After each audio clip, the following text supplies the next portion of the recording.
Nature et bien-être s'intéresse au fibrome, le mal de la femme noire. On va suivre ce reportage réalisé de commun accord avec Peggy Baguidi sur les fibromes et on retrouve sur le plateau le gynécologue pour en parler. Fibrome ou myome utérin, la maladie de la femme noire. C'est une maladie de la femme noire. Il y a plusieurs études qui l'ont prouvé. Et déjà, on a constaté qu'il y a 20% à peine de femmes européennes qui ont les fibromes. Chez les femmes noires, vous avez près de 45% des femmes qui ont des fibromes et des fibromes, comme on dit en griffe, historiques. Je me rappelle un fibrome qui a pesé près de 20 kilos qu'on a eu à opérer au CNHU. Pour le spécialiste, l'aspect génétique est la principale cause de l'ampleur des fibromes dans la société. Il y a une origine génétique par rapport au développement des fibromes. On a constaté que les femmes noires développent plus les fibromes. Et d'autre part, il faut savoir que, comme c'est génétique, dans la famille, lorsqu'il y a déjà quelqu'un qui a déjà développé le fibrome, il faut savoir qu'il y a 2,2% de malchance d'en développer. Le citoyen lambda, lui, a ses propres explications. La maladie de fibrome est une maladie qu'on retrouve souvent chez les femmes qui ne sont pas sous le toit d'un mari. Ici au Bénin, 50% des femmes opérées en sont porteuses. C'est une dame, une cousine qui en a souffert et ça l'a empêché de faire des enfants. Face à la récurrence du mal, les médecins savent du bout des doigts ces différentes localisations dans l'organisme. On a des fibromes qui sont incorporés dans l'utérus. On a des fibromes qui sont à l'intérieur de la cavité de l'utérus. Et on a des fibromes qui se développent à l'extérieur de l'utérus, donc dans le ventre, mais qui sont juste en rapport avec l'utérus par un cordon ou un peu de façon un peu plus élargie. Maintenant, il y a très rarement des fibromes qui peuvent se développer en dehors de l'utérus. Mais c'est vraiment des situations exceptionnelles. L'opération du fibrome constitue aujourd'hui l'un des traitements les plus sûrs au Bénin, mais contient également des risques. En termes de conséquences, toute opération a des conséquences déjà, évidemment. Il y a le saignement dont j'ai parlé tantôt, il y a le risque infectieux qu'on maîtrise avec les antibiotiques.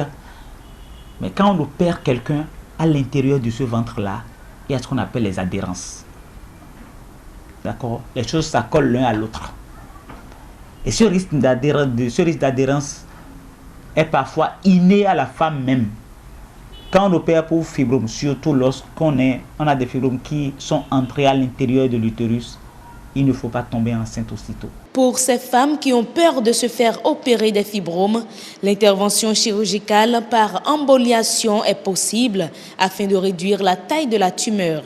Cette technique coûte environ 2 millions de francs CFA. J'insiste, on ne traite que les fibromes qui dérangent. Voilà.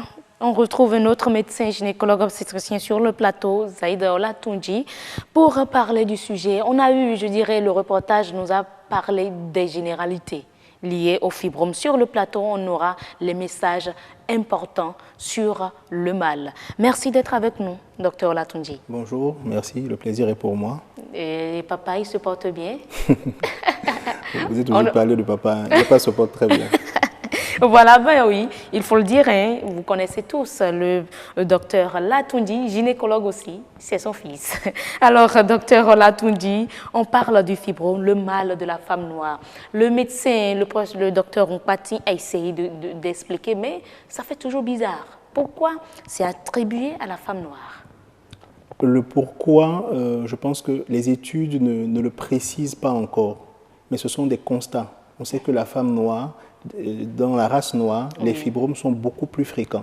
Chez les Blancs, on est un peu au-dessus de 20% et professeur Ompati a dit sur la vidéo, on va jusqu'à 45% chez les femmes noires. Et elles sont même souvent les porteuses des fibromes historiques. Les plus gros, c'est-à-dire que sur un même utérus, vous pouvez avoir des fibromes extrêmement grands et en nombre beaucoup plus important en fait que chez... Environ combien de fibromes sur... Ça dépend. Il y a des cas historiques, on peut aller jusqu'à 50-60 noyaux chez certaines femmes, bien sûr. Dans le ventre, le même ventre? Dans le ventre, oui. Franchement, quoi. Mais pourquoi est-ce que la femme africaine a des comportements qui lui sont à risque? Non, ce n'est pas lié au comportement. Comme l'a si bien dit Dr Ompati dans le reportage, en fait, il y a des facteurs génétiques. Mais exactement, au niveau génétique, qu'est-ce qui fait que chez la femme noire, c'est le cas et non chez les autres? Je ne peux pas répondre à la question. Parce qu'il n'y a pas d'études là-dessus. Pas qu'il n'y a pas d'études, la science a des limites. Les gens creusent tous les jours. Un jour, on aura peut-être de meilleures explications, mais pour le moment, on sait qu'il y a des facteurs génétiques.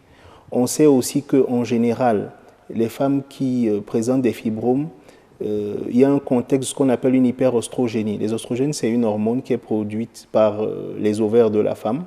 Et certaines femmes en produisent un peu plus que d'autres. Et on a remarqué que celles-là ont tendance à avoir des fibromes. C'est essentiellement les femmes qui vont avoir leurs premières règles très tôt, les ménopauses qui vont être ménopausées tardivement, les premières grossesses tardives, tout ça sont des facteurs, des conditions en fait qui favorisent pas qui favorisent, mais les études constatent que les femmes qui sont dans ces conditions, il y a plus de femmes qui ont des fibromes dans ces groupes-là que en général. D'accord. Mais aujourd'hui, le fibrome au Bénin, est-ce que la situation est critique? Les femmes béninoises souffrent-elles réellement du fibrome? Eh oui. Bien sûr. Le problème, on a dit tout à l'heure que vous en recensez assez? Il y en a, je pense, il y en a beaucoup. Le nombre est important. C'est lié à la femme noire et ce n'est pas que le Bénin. C'est une question de race. De race, voilà. Oui. Mais là, nous avons eu, comme je le disais, les généralités liées au mal, même les risques liés à l'opération. Et pour le médecin, le professeur Ompati, on n'opère pas des fibromes qui ne dérangent pas. Qu'est-ce qu'il veut dire par là? Oui, en fait, pour ajouter, à renchérir, c'est que déjà, ce qu'il faut savoir, ce n'est pas parce qu'on a un fibrome que, oui, on va mettre les mains sur la tête, c'est une calamité. Il y a beaucoup de femmes qui ont des fibromes, qui vivent avec, qui ont des enfants sans même le savoir. Dans plus de la moitié des cas, les fibromes ne se manifestent pas. Ils sont asymptomatiques. Ils ne se manifestent pas. Et quand ils se manifestent, soit ils vont entraîner des saignements pendant les règles qui vont être très importants, soit quand ils atteignent une certaine taille, ils vont entraîner des douleurs, soit des difficultés à uriner ou aller à la selle, ou dans certains cas, selon leur position, ils peuvent entraîner des difficultés à avoir des enfants. Des enfants. Donc, en fait, les messages importants qu'il faut retenir, c'est que ce n'est pas parce qu'on a un fibrome ou qu'on vous dit que vous avez un petit fibrome de 1 cm ou 2 cm qu'il faut vous alarmer. On ne va traiter que les fibromes qui posent problème. Et en ce qui concerne le traitement, une autre chose importante, c'est qu'au jour d'aujourd'hui, scientifiquement prouvé, il n'y a pas encore de médicaments prouvés. Il y a peut-être des substances quelque part qui pourraient régler le problème, mais on ne les connaît pas encore. Et tout ce qui se passe, tout ce qu'on a chez nos tradithérapeutes qui crient partout, ils traitent les fibromes? Au jour d'aujourd'hui, je ne veux pas faire de contre-publicité pour eux? Pas de contre-publicité. Je pense qu'il est quand même important de dire certaines vérités. Au risque d'en déplaire à certains. Oui. Je dis qu'il y a sûrement une substance quelque part qui règle des problèmes. Mais au jour d'aujourd'hui, il n'y a pas de preuves scientifiques. Il n'y a pas, en tout cas, moi, je n'ai jamais vu un praticien qui me dise, voilà, c'est dame a des fibromes, que je contrôle la taille des fibromes après traitement et que les fibromes aient disparu. Et dans le monde, il n'y a pas encore, en tout cas, des gens qui aient publié dessus. Donc, ce qu'on retient pour le moment, il n'y a pas de médicament qui fasse disparaître les fibromes au jour d'aujourd'hui. Il n'y a pas de médicament, de comprimés qu'on prenne qui fasse disparaître les fibromes. La seule solution, les médicaments qu'on prescrit en général sont des médicaments qui vont rééquilibrer un peu les hormones et permettre de contrôler le saignement. Tout simplement. Quels sont le traitement, essentiellement, il est chirurgical. On va devoir opérer. Mais là aussi, je disais, on opère, on ne traite que les fibromes qui posent problème. Donc, finalement, il faut consulter. Aller voir le médecin pour les conseils. Aller voir le médecin, il faut consulter. Si déjà on a des signes, parmi ceux que j'ai cités, on consulte le gynécologue obstétricien et on va sûrement après vous demander une échographie, et une échographie bien faite qui pourra vous préciser le nombre de fibromes, la taille des fibromes et quelle est leur localisation sur l'utérus, parce que c'est extrêmement important. Pour le bon déroulement de l'opération? Pas de l'opération forcément, de la prise en charge. Un exemple, Ce n'est pas parce qu'on a des difficultés à avoir un bébé et qu'on vous découvre un fibrome que ça veut dire que c'est les fibromes qui vous empêchent de tomber enceinte. Non. Parce qu'il y a une dame qui l'a dit. Tous les fibromes. Sa sœur est devenue, ou sa voisine est devenue infertile. Oui, mais en fait, ça c'est ce qu'on dit dans la rue. Des fibromes peuvent entraîner des difficultés à concevoir, mais pas tous les fibromes. Tout dépend de la position du fibrome. En fait, ce sont les fibromes qui sont localisés à l'intérieur de l'utérus ou qui ont un impact sur la cavité utérine, qui ont tendance à empêcher l'anidation de l'œuf et entraîner une infertilité.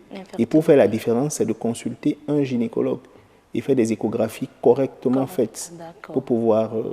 Mais on a eu un maçon à travers le reportage qui a dit le fibrome, ce sont les femmes, bon, je dirais les prostituées, les travailleuses de sexe qui attrapent souvent ce mal-là. Scientifiquement, on demande à souper comme il l'a dit. Pas ce que je sache. Au jour d'aujourd'hui, il n'y a pas d'études qui montrent ça. Il n'y a pas de rapport avec votre métier. C'est sa conception des choses. Et s'il nous suit, qu'il comprenne que ce n'est pas du tout le cas. Mais, parmi les messages importants que je voulais profiter, on va venir aux messages importants parce que vous avez essayé d'éviter les thèmes techniques, mais n'empêche, vous avez eu à prononcer quelques-uns sur le plateau. Mais je sais quand même que vous avez eu une initiative des séances d'échange avec les internautes en français facile. Oui. En français facile. Oui. Les messages importants en français facile sur le fibrome. Déjà, en fait, pour pouvoir avoir les vidéos, vous tapez sur Facebook Dr Zaïd Olatunji. Tout simplement. Vous mettez docteur en abrégé DR et vous tomberez sur la page. Il y a une rubrique effectivement gynécologie en français facile. Voilà. Et j'avais même déjà fait une vidéo sur les fibromes. Sur les fibromes. Voilà. Alors, donnez-nous les messages importants en français facile sur les fibromes. D'accord. Premièrement, je dirais que, comme je disais tout à l'heure, on ne va traiter que les fibromes qui posent problème. Si un fibrome, par hasard, on vous découvre un fibrome au cours d'une échographie et qui ne pose aucun problème, vivez votre vie, ne vous stressez pas. Mais si le médecin, le gynécologue vous dit, bon, il faudrait l'opérer, et pour vous, vous ne sentez rien, vous n'avez aucun gène? Le gynécologue ne vous dira pas il faut opérer le fibrome. Parce qu'il faut parler également de la qualification, de la compétence des médecins aussi. Je pense que le Bénin et en général en Afrique francophone, on forme des bons gynécos en général. Hein. D'accord. Pas nous titiller. Pas du tout. Alors, autre message? Donc, il ne faut pas stresser si votre fibrome ne pose pas de problème. Deuxièmement, ce n'est pas parce que vous avez des difficultés à tomber enceinte et qu'on vous découvre par hasard un fibrome que ça veut dire que c'est le fibrome. C'est à votre gynécologue de vous dire est-ce que ce fibrome, selon sa position, peut être responsable d'infertilité. D'accord. L'autre élément, ce n'est pas parce que vous avez un fibrome et que vous êtes enceinte en même temps que ça veut forcément dire qu'on va vous opérer, que vous allez accoucher par césarienne. C'est ce qu'on dit souvent. Pas toujours. Tout dépend aussi de la position du fibrome. Est-ce qu'il va empêcher le fœtus de sortir des voies génitales selon sa position ou pas? Donc, on peut avoir le fibrome et accoucher par voie basse. Mais maintenant, selon la position, c'est ce qu'on appelle, c'est des fibromes, en français facile, qui se situent en fait sur le trajet de l'enfant au cours de l'accouchement. Ceux-là, ces jeunes femmes, on va les opérer. Mais par contre, quelle que soit la voie d'accouchement, il y a des risques de saignement qui sont plus importants avec les fibromes. Et ça, il y a des précautions à prendre. Et les gynécologues, déjà la disponibilité de sang et tout. Les gynécologues, voilà, il y a un certain nombre de mesures. Les gynécologues savent les prendre en charge. Un autre point, si vous êtes, vous êtes enceinte, que vous avez un fibrome et que vous allez bénéficier d'une césarienne pour l'accouchement, ce n'est pas parce qu'on va vous faire une césarienne qu'on va enlever le fibrome en même temps. Pourquoi ne pas en profiter? Pourquoi? Parce qu'en fait, l'intervention qui consiste à enlever les fibromes, qu'on appelle la myomectomie, c'est une intervention qui a tendance qui est très hémorragique, qui saigne. Et pendant la grossesse, c'est-à-dire pendant une césarienne, le risque hémorragique est multiplié, est beaucoup plus important. Donc, par mesure de prudence, on ne va pas souvent enlever des fibromes à ce moment-là parce que ça peut s'avérer dangereux même pour la vie de la mère. Imaginez que vous allez pour une césarienne, vous décidez d'enlever un fibrome parce que vous voulez jouer au héros et elle se met à saigner, vous n'arrivez pas à contrôler les hémorragies. Voilà, donc c'est ça. Bonjour les dégâts. C'est ça, le problème. C'est tout pour les messages importants oui, en général. En général. Pour le reste, on va vous retrouver sur la toile, n'est-ce pas? C'est ça. Voilà, merci beaucoup, docteur Zaïd Latoundji. Vous êtes médecin gynécologue et vous avez une page Facebook gratuite. Oui, elle est gratuite. Pour tout le monde. Pour tout le monde. Je publie des posts écrits et j'avais un petit projet en tête que j'ai mis en place ces derniers temps. Cette rubrique gynécologie en français facile, et sur laquelle il y a un certain nombre de vidéos. Je choisis des sujets que j'estime peut-être les plus pertinents ou en fonction des demandes des patients qu'on a tous les jours d'accord. Et des notions. Merci beaucoup pour l'initiative.